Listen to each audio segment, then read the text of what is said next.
Dear viewers, welcome to my channel. There are two questions in the board. पहला question जो तीनों pattern दिया हुआ है वो पैटर्न से दोनों पैटर्न की चारों तरफ नंबर दिया हुआ है। थर्ड पैटर्न से एक नंबर मिसिंग है, वो मिसिंग नंबर ढूंढना है। और दूसरा जो क्वेश्चन दिया हुआ है एक क्यूब से मैक्सिमम कटिंग कितना होगा जो आइडेंटिकल पार्ट निकल के आता। ऐसा दोनों क्वेश्चन। ओके, तो सेकंड जो क्वेश्चन है पहले हम लोग इस सेकंड क्वेश्चन को थोड़ा सॉल्व कर ले रहा हूं। देखिए पहले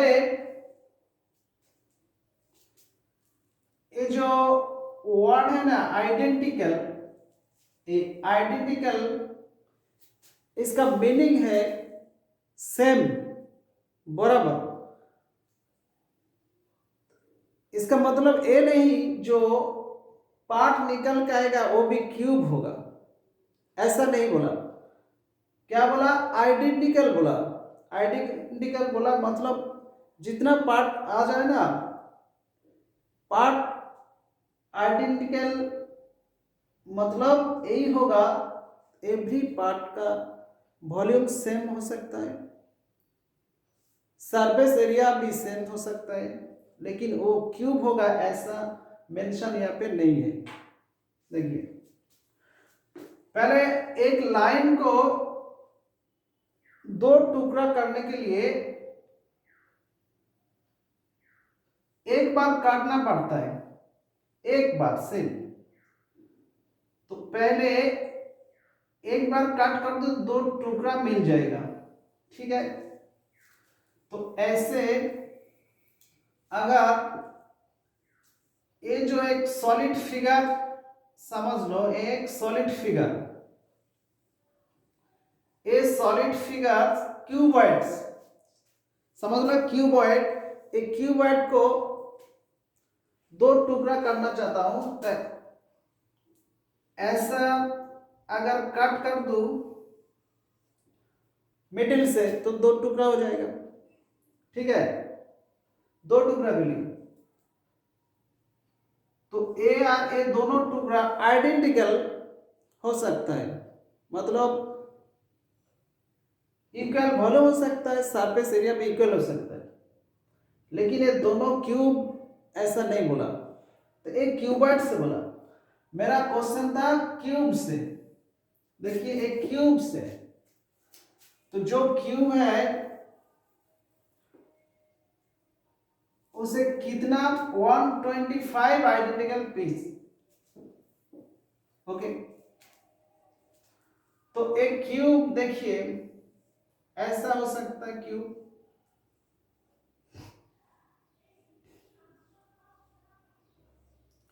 तो एक क्यूब को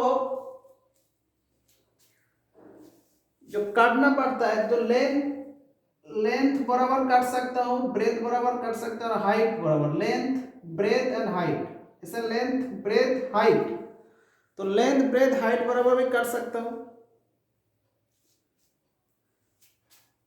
और शेप लेंथ बराबर भी काट सकता हूं। अगर लेंथ बराबर काट दो तो ऐसा स्लाइड वेरी स्लाइड पार्ट निकल के आ जाएगा। अगर 124 काट दो ऐसा, तो ऐसा छोटा छोटा टुकड़ा 125 पीस होगा। पहले बोला था ना एक लाइन को एक बार काट दो तो दो टुकड़ा आ जाएगा, ऐसा यहाँ पे ये जो 124 काट कर दो तो 125 पार्ट आ जाएगा, और 125 एवरी पार्ट आइडेंटिकल होगा। क्लियर? तो इसका जो आंसर आ जाएगा 124। एक क्वेश्चन से और थोड़ा डीपली, एक क्वेश्चन से और थोड़ा डीपली कुछ बात बोल रहा हूं। देखिए अगर 125 तो मैक्सिमम बोला, मिनिमम बोलता, मिनिमम तो 125 को तीनों फैक्टर से, मतलब क्यों बोला था, तो लेंथ ब्रेथ और हाइट तीनों डायमेंशन आ रहा है ना, वो तीनों डायमेंशन के लिए ये 3 फैक्टर का मल्टीप्लाई से पहले एनालिसिस करके नंबर से देखिए 555 ऐसा आ रहा है। तो अगर मैं एज्यूम कर लूं जो लेंथ बराबर p कट कर दिया, number of cut p, breadth बराबर नंबर ऑफ कट q कर दिया, हाइट बराबर नंबर ऑफ कट r कर दिया। तो ये जो नंबर ऑफ कट कर दिया ना, तो पहले देखिए एक लाइन से 1 कट करके 1 + 1 2 टुकड़ा आ रहा था। अगर नंबर को 2 कट कर दो तब 2 + 1 3 पार्ट आ जाएगा। तो ऐसा ये जो 5, अगर 5 आना चाहिए तो पार्ट p + 1 होगा। तो p काट करने के बाद जो टुकड़ा आ जाएगा p + 1, q काट करके टुकड़ा आ जाएगा q + 1 और r + 1, ये तीनों टुकड़ा का मल्टीप्लाई 125 है। अगर p + 1 5 कर दो तो p आ जाएगा 4, सिमिलरली q भी आ जाएगा 4 एंड r भी होगा 4। तो मिनिमम कट कितना हो रहा है, 4 + 4 + 4 मतलब 12 हो रहा है। तो ये जो क्वेश्चन था यहाँ मैक्सिमम के बराबर अगर मिनिमम होता तो 12 आंसर आ जाता, 12।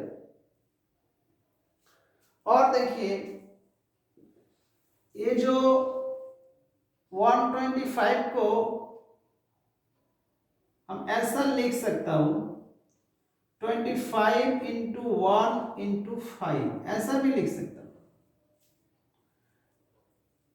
तो ऐसा p + 1 25 का बराबर होगा, मतलब p होगा 24 कट्स, p मतलब 24 कट्स।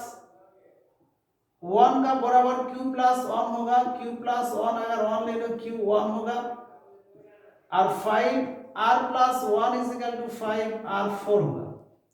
तो कितना काट आ रहा है, 24 आ रहा है, वो मिडिल से 0 आ रहा है, सॉरी ऐसा है 0 आ रहा है, 0 आ रहा है, इधर से r 4 आ रहा है, तो 28 काट करना पड़ता है। तो एक क्यूब को आइडेंटिकल पार्ट करना चाहते तो डिफरेंस काट आ रहा है, यहाँ पे 28 आ गया, यहाँ से 12 आ गया और मैक्सिमम 124 आ गया। अगर मैक्सिमम निकलना है तो तीनों जो नंबर बराबर बढ़ रहे हो ना, वो तीनों नंबर से एक नंबर मैक्सिमम रखना है। अगर मिनिमम कट निकलना है तो जो फैक्टर आ रहा है वो फैक्टर का जो डिफरेंस ना मिनिमम ऐसा करना चाहिए, मिनिमम करना चाहिए।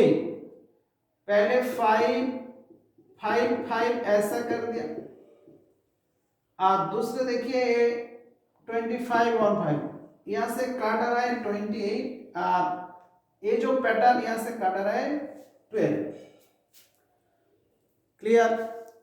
ऐसा क्वेश्चन डिफरेंस टाइप हो सकता है, आप लोग थोड़ा समझ के आंसर कर लेना। ओके, चलिए question number 1,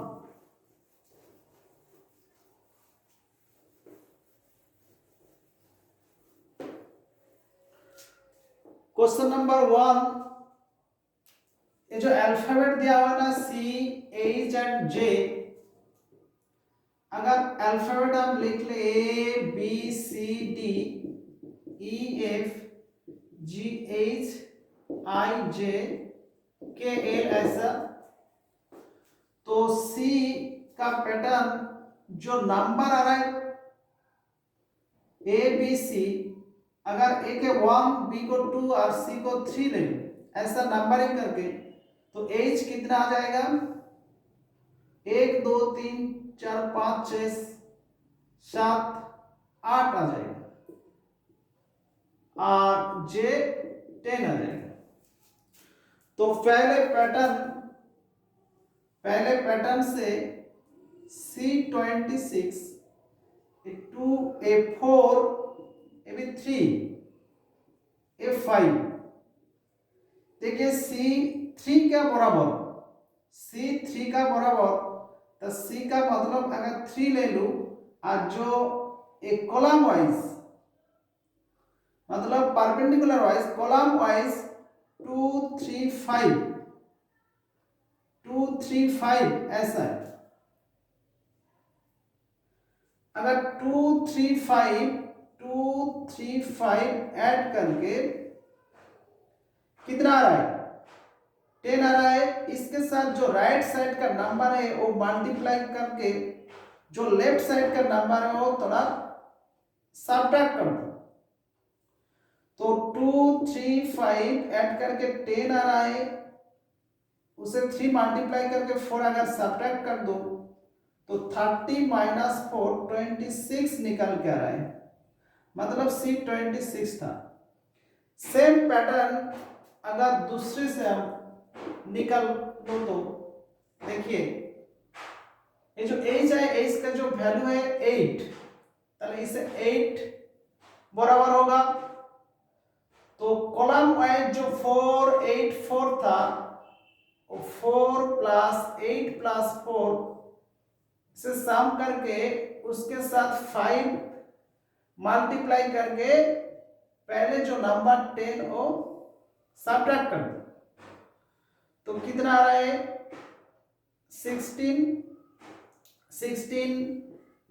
into 5 minus 10 80 minus 10 70 आ रहा है, तो यहाँ पे 70 है। ओके, तो सिमिलरली थर्ड पैटर्न को ऐसा, ये जो मिसिंग नंबर है इसे एज्यूम कर ले रहा हूं, x एज्यूम करके ले रहा हूं x, अगर x है तो अरे j को कितना बताया 10, तो कॉलम वाइज जो नंबर आ रहा है उसे पहले ऐड कर लो 8 प्लस 10 प्लस 6, उसके साथ x मल्टीप्लाई करके 6 सब्ट्रैक्ट करके 90 की बराबर हो, यहां से सॉल्व करके x निकालना पड़ता है।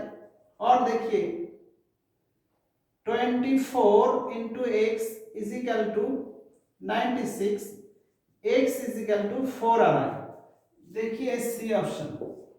ओके, तो जो दोनों क्वेश्चन था वो सॉल्व कर दिया। ओके।